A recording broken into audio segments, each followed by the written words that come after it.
Welcome to the Slop Temple. We pray this video helps. In this video, I will show you how to make delicious pizza dough from scratch.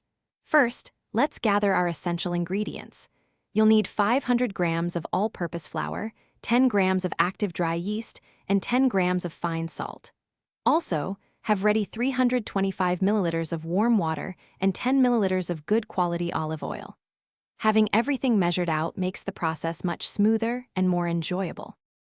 Now, let's get our hands a little messy. In a large bowl, whisk together your flour, yeast, and salt. Gradually pour in the warm water and olive oil, mixing until a shaggy dough comes together. Turn this mixture onto a lightly floured surface and knead it for about 10 minutes.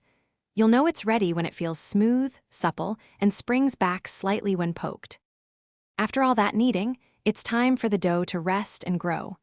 Lightly oil a clean bowl and place your beautifully kneaded dough inside, turning it once to coat. Cover the bowl tightly with plastic wrap or a damp kitchen towel. Find a warm spot in your kitchen and let it rise for 1 to 2 hours or until it has visibly doubled in size. Patience is key here. Your dough has risen beautifully, and now it's time for the final steps before baking. Gently punch down the dough to release the trapped air. Divide it into 2 equal portions, which is perfect for 2 medium-sized pizzas. On a lightly floured surface, stretch or roll each portion into your desired shape and thickness. Transfer your perfectly shaped dough to a pizza peel or baking sheet, ready for your favorite toppings.